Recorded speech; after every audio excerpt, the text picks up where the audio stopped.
Nah, di sini yaitu kritikan dari KPU sampai saat ini juga masih dibahas oleh warganet ya. Yang pada waktu lalu ketika debat capres yang diadakan oleh KPU di sini, bahkan capres masing-masing di sini berdiri ya, seolah-olah di situ adalah menghadap guru BP dan juga disetrap selama berjam-jam. Nah, di sini akhirnya kita mengetahui alasan KPU kenapa capres-capres di sini berdiri menghadap moderator. Nah, di sini KPU soal debat tanpa meja biar rakyat tahu capres kita tahan berdiri. Ya kalau kita ketahui sih dari ketiga capres di sini, menurut saya ya kalau dari segi usia, menurut saya sangat jauh sekali dengan Pak Prabowo Subianto. Di sini bahkan juga ada netizen yang mencak-mencak kayak cicak. Seperti Dokter Tifa di sini, yaitu saya protes keras dengan peraturan KPU yang tidak manusiawi ini. Sudah tahu salah satu capres lansia, obesitas, dan lututnya bermasalah. KPU tega setrap beliau berdiri berjam-jam tanpa bantuan meja sebagai penyangga tubuh. Nah, ya semoga sajalah di sini bisa didengar oleh KPU, dan menurut saya yaitu acara debat capres di sini menurut saya ya ada tempat duduk dan lain sebagainya. Jadi misalkan ketika capres di situ mau menjawab pertanyaan, ya capres tersebut berdiri dan lain sebagainya. Menurut saya ada dua opsi, bisa duduk dan juga bisa berdiri. Untuk selebihnya biar masyarakat yang menilai. Ya tentunya segala kritikan pasti akan ditampung. Kurang lebih seperti itu. Nah dari sini saya penasaran kira-kira komentarnya seperti apa ya ketika alasan KPU soal debat tanpa meja dan kursi di sini biar rakyat tahu capres kita tahan berdiri. Nah dari sini dari Buca melihat pose Prabowo di foto kok jadi terkesan childish. Sementara dua capres lainnya memposisikan tangan di bawah tanda menghormati orang lain.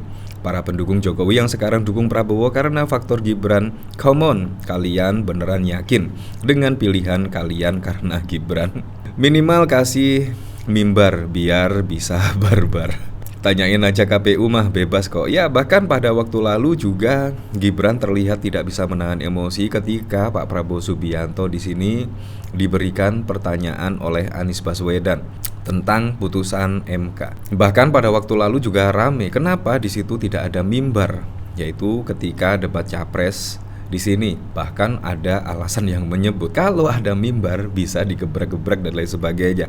Nah di sini dari pedagang kritik, besok tanggal 14 Februari 2024 sekalian gak usah dikasih alat coblos biar tahu masyarakat kreatif apa enggak, atau gak usah dikasih kertas suara biar tahu masyarakat bisa telepati apa enggak. Goblok kok nanggung. Ini lucu tapi oke lah, maknanya sedikit dapat 65/10 buat KPU soal ide ini. Nah, entah di sini idenya siapa ya, yaitu menyuruh capres di sini berdiri loh, berjam-jam loh. Nah, dari sini saya penasaran, kira-kira seperti apa ya beritanya di sini, yaitu dari CNN Indonesia. Ketua Komisi Pemilihan Umum KPU Hasyim merespon sorotan sejumlah pihak soal format debat pertama yang menempatkan para capres dalam posisi berdiri. Menurut Hasyim, posisi berdiri para capres bukan isu utama terkait ada atau tidaknya meja di panggung debat. Yang penting debat atau ada mejanya. Yang penting ada debatnya kan, saya kira begitu. Seperti disetrap, itu kan kata Najwa. Kata Hasyim saat meninjau gudang KPU Denpasar di Gor Kompiang Sujana, Kota Denpasar pada 13 Desember. Ia menyebut para capres tetap senang kendati berdiri saat berdebat. Nyatanya mereka bertiga happy, kuat berdiri lama. Itu kan untuk meyakinkan rakyat kita bahwa presiden kita ini kuat semua, sehat semua, tahan berdiri. Tidak ada masalah debat itu. Bukan soal ada meja atau tidak. Jadi soal yang enggak penting jangan dibahas sebutnya. Nah, jadi di sini alasan dari KPU menurut saya sangat keren sekali ya, biar masyarakat Indonesia tahu kalau capres kita tahan berdiri. Dari sini yaitu kira-kira seperti apa ya respon ketika Dokter Tifa di sini mencak-mencak, yaitu tentang peraturan KPU yang menurutnya tidak manusiawi karena ada salah satu capres lansia. Di sini dari Ilham Prasetyo. Kalau dikasih meja takutnya digebrak-gebrak, mungkin jatuhnya takut merusak properti. Ini jawabannya kalau tidak ada meja dan podium, khawatir remek digebrak.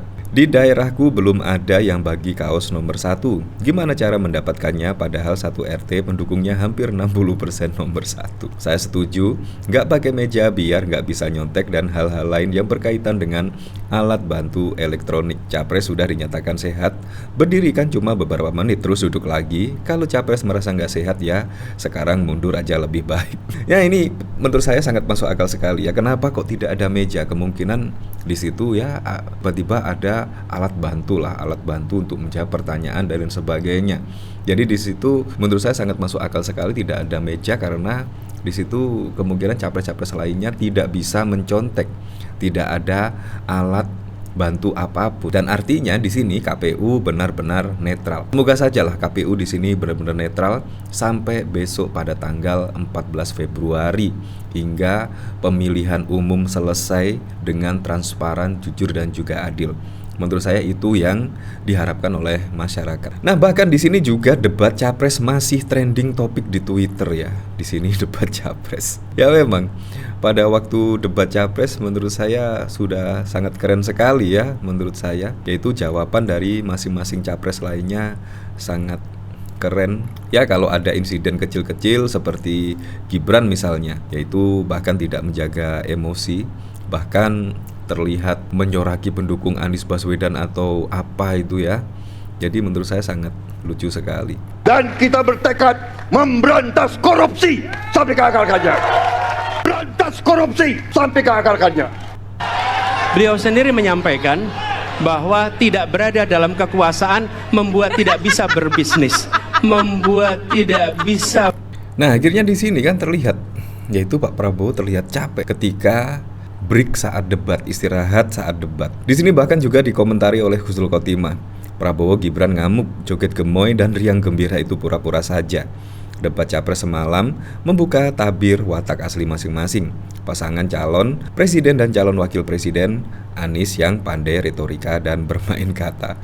Ya seperti itulah. Di sini bahkan juga telah Anies bongkar siapa asli Prabowo, jangan dipisah. Prabowo tidak tahan jadi oposisi ingin berkuasa semua cuma demi bisnisnya. Untuk mendukungnya yang dulu ditinggalin, sudah tahu kan alasan Pak Prabowo gabung ke pemerintahan Jokowi, semua demi bisnis. Ya seperti itulah. Nah menurut saya pasti akan seru ya besok ketika debat capres yang kedua yang dilaksanakan ya kemungkinan bulan Januari lah. Jadi di situ saya sangat penasaran sekali kira-kira akan seperti apa ya debat capres yang kedua besok. Kemungkinan akan lebih seru, apalagi yang debat pertama menurut saya sudah sangat seru sekali. Bahkan capres masing-masing juga saling menyerang capres dengan capres yang lainnya. Menurut saya sangat keren sekali. Apapun itulah untuk Pilpres 2024 mendatang, semoga saja berjalan dengan aman, berjalan dengan lancar, dan yang paling penting berjalan dengan jujur dan juga adil.